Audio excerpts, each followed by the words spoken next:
Venus, Jupiter,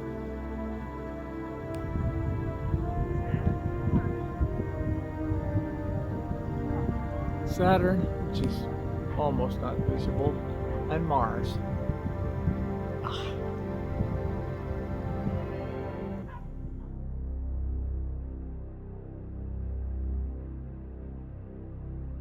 August 31st, 2018. It was about 9 p.m. on a quiet Friday evening. I was relaxing on Jaddap, our cruising trawler, a great harbor N37 that was tied to a friend's dock on the eastern branch of the Corrotoman River, which penetrates generally north-south deep into Virginia's northern neck. The air was pleasantly warm and windless, so I had the boat windows open and the cabin fan blowing on me for comfort. The whisper of the small fan didn't cover the noises of the night. I could hear the crickets, frenetically doing what crickets are famous for doing on sultry summer nights. I was reclining on the salon settee reading a book and generally oblivious of my surroundings. Then through the forward windows, within the view just above my book, bright flashes kept regularly distracting my eyes from the text.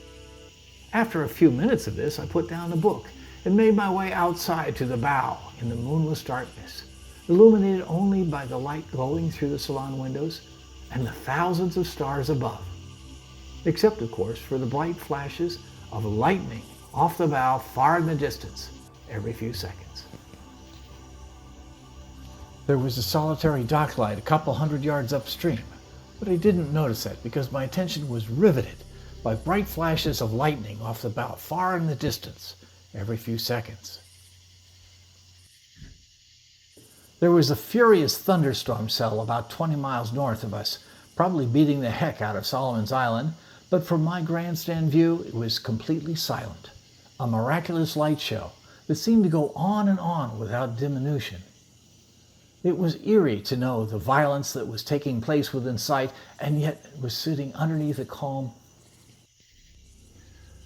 Even then, the storm sporadically flashed for about a half hour more before it had completely spent its energy.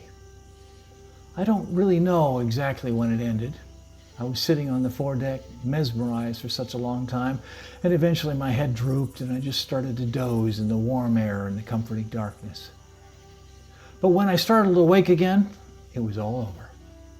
Except for an absence of stars from the remnant clouds in that distant part of the sky, there was nothing to suggest the spectacular event that had taken place just a short while before.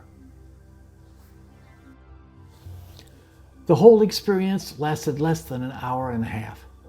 It took place, from my viewpoint, in only 20 degrees of the compass horizon, on an otherwise unremarkable night that seemed no different than any other quiet summer evening.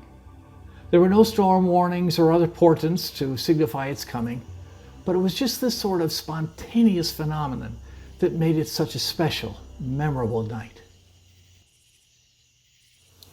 This was one more of so many unique adventures that we had while cruising on the Great Loop, and just the sort of reason we named our boat Jaddap. Just another day in paradise.